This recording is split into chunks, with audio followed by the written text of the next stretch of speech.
Marty! Marty! We gotta go back! We gotta go back to the future! Marty! We gotta go back! Marty! Marty! Marty! Marty! That's not right. Marty! Marty! We gotta go back to the future! It's a time travel episode.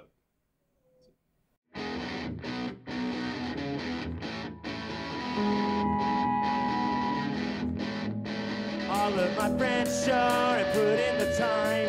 They're wasting their money and living a life. Fast Forward is the 15th episode of 1990's The Flash. In this particular episode, The Flash goes forward through time.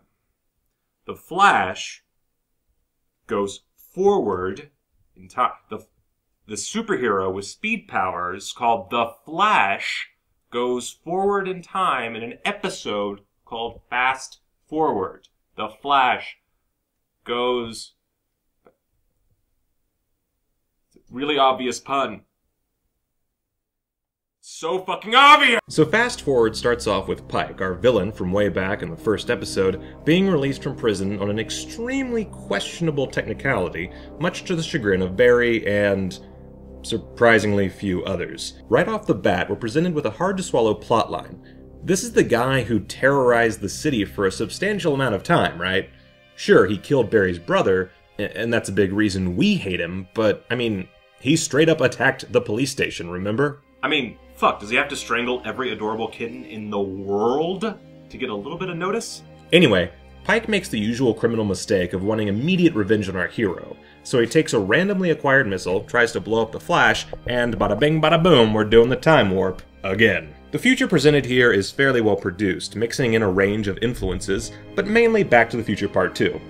It's mostly just redressed sets and actors, including a very distracting goatee and wig on Julio. Seriously, he looks like Sia after a mix-up in the wash. Meanwhile, Tina looks...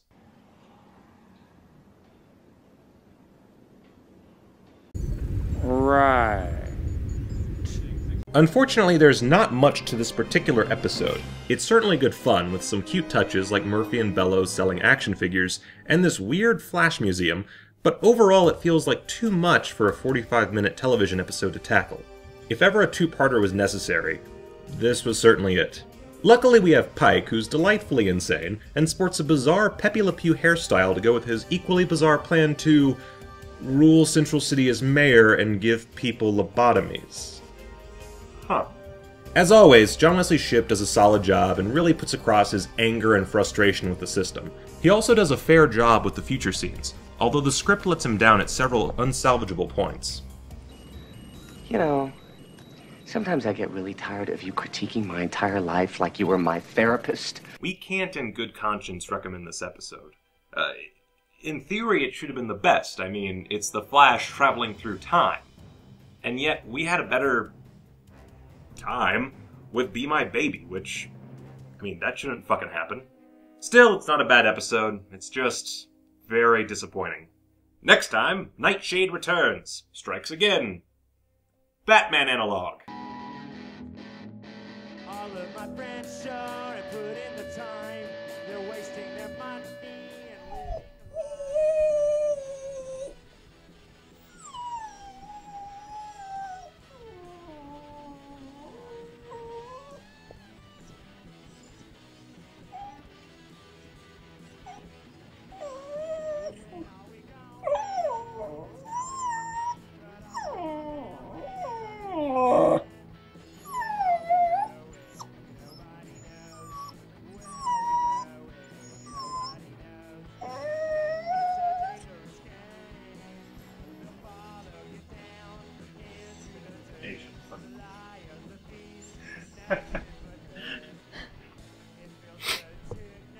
Dogs. Can't live with them, can't legally kill them. Alright. Wait, can?